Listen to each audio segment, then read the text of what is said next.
Hola YouTube! Je vais vous parler un petit peu de mes dernières lectures. Alors j'ai 6 livres à vous présenter, je vais vous expliquer un petit peu les livres et mon avis du coup par rapport à cela. C'est des livres que j'ai lus depuis début décembre on va dire. Et comme je vous ai pas fait de bilan lecture au mois de décembre, je me suis dit pourquoi pas vous faire une vidéo juste mes dernières lectures avec des petites reviews. Il y a des livres de décembre et de début janvier, mais du coup je vous ferai un bilan lecture fin janvier pour vraiment vous représenter tout ce que j'ai lu. Vous verrez ça dans les prochaines vidéos, mais là je vais vous présenter du coup tous ces livres-là. J'ai commencé par La sage-femme d'Auschwitz de Anna Stewart. Ce livre était vraiment trop bien. Du coup dans ce livre on va suivre l'histoire d'une dame qui s'appelle Anna, qui est sage-femme. À la période des camps de concentration, etc., je vais pas trop en parler parce que je pense qu'il y a des mots qu'on ne peut pas dire sur YouTube. Elle va devoir réussir à survivre à cette période-là, sachant qu'elle est juive, il me semble. Le fait qu'elle soit sage-femme, ça va lui donner une grosse compétence qui va l'aider à survivre et à faire survivre d'autres personnes également. Ce livre, on a la période de 39 jusqu'à 45, du coup du début à la fin, et on va suivre vraiment la vie de cette femme du début à la fin, donc à l'arrivée de ce qui s'est passé, jusqu'au camp de concentration, jusqu'à après les camps de concentration. C'est vraiment tout du long et on va suivre un petit peu sa vie, comment elle s'en sort, comment elle fait avec sa famille, qu'est-ce qui se passe, et donc sa vie de sage-femme avant, pendant, puis après l'événement qui s'est passé. Et je trouve ça super intéressant. J'ai dû mettre un 5 sur 5 à ce livre. Je vais regarder tout de suite mon avis parce que je ne me rappelle pas très bien vu que j'ai écrit ça vraiment tout début décembre. Mais je me rappelle que c'était un très gros coup de cœur, j'ai adoré. Je lui avais mis un 4 étoiles sur 5. Et il me semble que j'avais enlevé une étoile parce que les chapitres sont terriblement longs et je déteste ça. Vraiment, c'est quelque chose que je n'aime pas. Je l'ai trouvé très simple de compréhension malgré les événements qui se sont passés. Et du coup, c'est un très gros événement qui a marqué un petit peu beaucoup de monde, etc. Et je trouve ça assez compliqué des fois de le raconter. Personnellement, je sais que quand on parlait de ça à l'école, au collège ou au lycée, je ne m'y intéressais absolument pas, j'aimais pas. J'arrivais pas à accrocher à tout ce qui s'est passé, vraiment j'aimais pas l'histoire. Je trouve ça super intéressant et plus facile à comprendre parce que du coup on va suivre la vie d'une personne pendant tout ce temps-là. Et c'est vraiment plus facile à comprendre que quand on dit ouais il s'est passé ça en 39, il s'est passé ça en 45, il s'est passé ça pendant. Là c'est mieux. Du coup pour toutes les personnes qui souhaitent développer leur culture d'histoire, vraiment je vous conseille de le lire. Après, il est très dur à lire dans le sens où il se passe des choses, comme on peut se le douter, assez compliquées. Moi je sais que j'ai adoré, mais qu'il y a des moments, personnellement ça ne me touche pas, mais je sais que ça m'a un petit peu choquée malgré tout. C'est vraiment assez compliqué. Bah, après vous vous doutez je pense que à cette période-là il y avait des choses qui se passaient qui sont horribles et donc c'est raconté dans ce livre. Mais mis à part ça, franchement il est incroyable. Vraiment je le conseillerais à tout le monde, mais bon, faites attention quand même, je le conseille pas trop jeune non plus, même si ça aide beaucoup je trouve pour comprendre ce qui s'est passé à cette période-là.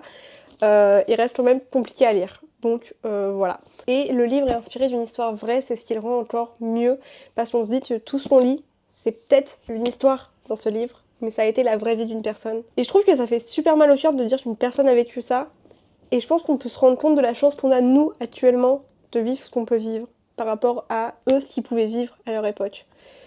Donc voilà, bref, incroyable, ce livre vraiment trop bien. Le prochain livre, on va parler de 24 heures de la vie d'une femme de Stephen Zweig. On va suivre du coup la vie d'une femme, comme c'est écrit. Je m'attendais vraiment pas à ce genre d'histoire, je sais pas comment expliquer, mais dans cette histoire, on va suivre une femme qui s'est enfuie avec l'un de ses clients, où on va suivre plus le narrateur qui va essayer de découvrir pourquoi cette femme est partie avec son client du jour au lendemain, sans raison. Et une vieille femme va l'aider à découvrir le pourquoi du comment. Sauf que du coup, cette vieille femme va lui raconter son histoire passée, qu'elle a pu vivre dans son passé, qui est un petit peu la même chose, et qui va donc l'aider à découvrir pourquoi.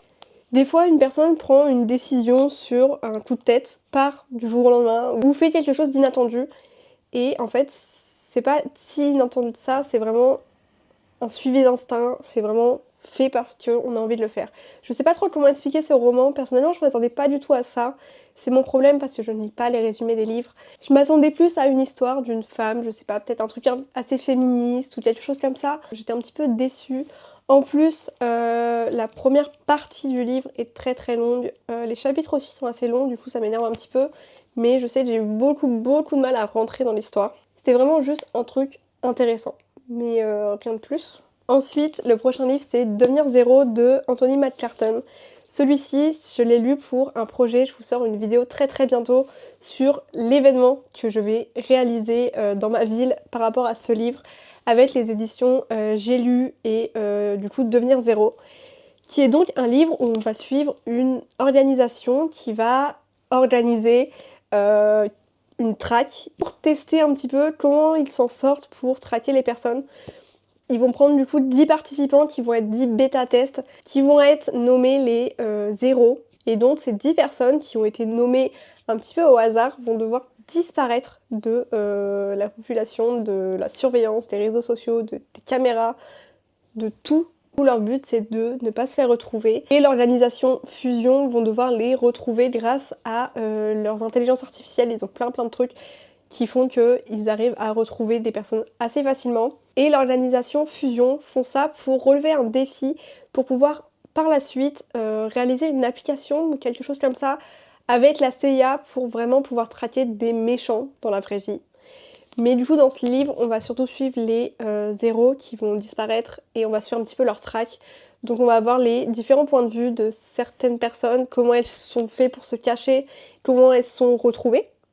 Et on va suivre principalement Kathleen qui est une bibliothécaire et qui va donc également être traquée et va disparaître. Et cette Kathleen va survivre mais d'une manière incroyable. On va suivre ça tout du long. J'ai adoré le lire parce que vraiment du début à la fin tu veux savoir ce qui se passe. Tu veux vraiment savoir qui va être retrouvé, qui ne va pas l'être, mais tu veux savoir comment ils ont fait et qui va gagner.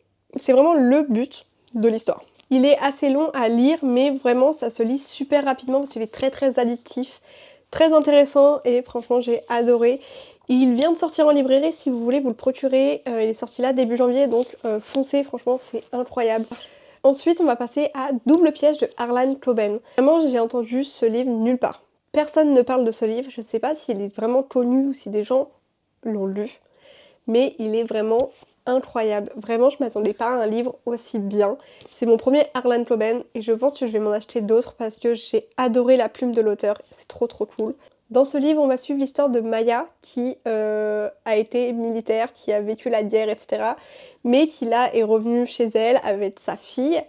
Elle va vivre le meurtre de son mari, elle va être présente à ce moment-là. Il va se faire assassiner et on ne sait pas pourquoi, ni comment, ni qui a fait ça. On va suivre Maya qui va essayer de découvrir pourquoi il a été tué, qu'est-ce qui s'est passé. Et on va suivre un petit peu sa vie après la guerre. Donc elle fait des petits cauchemars, tout ça. Sa vie avec sa fille, puisqu'elle est toute seule maintenant à élever sa fille. Sa vie de famille également. On va essayer de suivre un petit peu toute l'histoire et surtout l'enquête. Et à la fin, on découvre un petit plot twist. Je ne m'y attendais pas tant de ça. Vraiment, j'ai eu des petits doutes à un moment et après je me suis dit c'est pas possible. Et au final oui, au final non. Trop bizarre.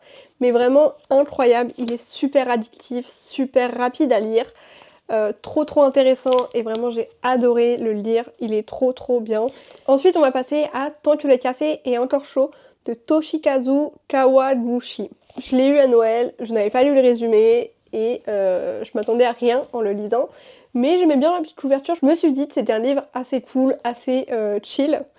Et ça a été le cas. Franchement j'ai beaucoup aimé ce livre. L'histoire à l'intérieur est assez cool. On va suivre l'histoire de plusieurs personnes qui vont se trouver dans un café. Sauf qu'il y a une légende par rapport à ce café qui dit qu'en buvant un café spécial, tu peux réussir à retourner dans le passé et tu as juste le temps de boire ta tasse de café. Ce retour dans le passé a des règles, c'est qu'il ne peut pas être changé, tu ne peux rien faire pour changer le présent. C'est pour revivre des petits événements, des choses comme ça, mais tu ne peux rien faire qui va changer ton présent actuel. Et on va suivre l'histoire du coup de 4 femmes qui vont avoir des histoires très différentes l'une de l'autre, qui vont plonger dans leur passé pour un événement en particulier. Et ces 4 femmes sont un petit peu reliées puisqu'elles sont tous dans ce café, elles se connaissent entre guillemets. Et je trouve ça assez cool, c'est vraiment très chill à lire. C'est vraiment pas une prise de tête, ça se lit très facilement. Après c'est pas non plus incroyable, ça n'a pas été un coup de cœur ni un 5 étoiles, mais ça a été assez cool et vraiment j'ai beaucoup aimé le lire. Je lui ai mis 2 étoiles, j'aurais peut-être pu mettre 3 étoiles je pense, parce que c'était un petit peu mieux que 24 heures dans la vie d'une femme par exemple. Mais je trouve pas non plus incroyable, peut-être 2,5 parce que c'était très intéressant, mais voilà, sans plus. Et le dernier livre qui est une BD, je l'ai eu pour mon Noël par mon copain, c'est la BD Lou, Génération Lou Je sais pas trop comment expliquer ce qui se passe dans cette BD, mais on a vraiment beaucoup de pages, comment Julien a commencé à dessiner. On a beaucoup de planches de dessins qui sont en rapport avec Lou. Et je sais que Lou, ça a vraiment été une BD qui m'a marquée. Je trouve ça vraiment incroyable à lire, surtout quand t'es jeune. Ça paraît un petit peu bébé, mais je vous jure que c'est pas bébé. Moi, quand je le relis actuellement, je découvre des trucs que tu remarques pas forcément quand t'es enfant, qui est raconté dans l'histoire, et ça aborde vraiment des sujets super importants, surtout quand t'es jeune. Ça aide vraiment beaucoup. Du coup, dans cette BD, on va vraiment découvrir plein de planches sur des petites histoires par rapport à Lou, mais aussi par rapport au dessin de Julien, de différentes choses. Et je trouve cette BD mais d'une beauté mais incroyable. À la fin, il y a une dizaine de pages, je dirais. J'ai pas tout lu, d'une interview de Julien. Et il y a beaucoup de questions sur les BD Lou ou des choses comme ça, où Julien a pu y répondre et c'est vraiment très détaillé. On a vraiment beaucoup de choses, même sur la vie en général de Julien, je crois. Et on a vraiment des questions par BD. Là, je sais qu'il y a 3-4 pages sur le tome 1. Et vraiment, cette BD, je sais pas, ça donne envie de dessiner, ça donne envie de s'intéresser à l'art, au dessin, tout ça. C'est vraiment très beau. Toutes les personnes qui sont fans de Lou ou qui ont lu les BD Lou, vraiment, je vous invite à lire ça. C'est trop bien. Elle est incroyable, elle est trop belle, je peux rien dire de plus là-dessus, c'est trop beau. Voilà pour mes reviews de mes dernières lectures. J'espère que cette vidéo vous aura plu. J'espère qu'elle n'est pas trop longue et qu'elle vous intéressera. J'aime beaucoup filmer ce genre de vidéos. J'aimerais beaucoup aussi faire des reviews sur des films ou des séries que j'ai vues, mais je ne sais pas si ça peut beaucoup vous intéresser. N'hésitez pas à me le dire. Je pense que ça sera surtout sur les bilans culturels en fin de mois. Je pense que je vous ferai livres, séries, films. Je vous dis à la semaine prochaine, peut-être. Et bonne semaine, bonne journée, bonne soirée, tout ce que vous voulez. Bisous.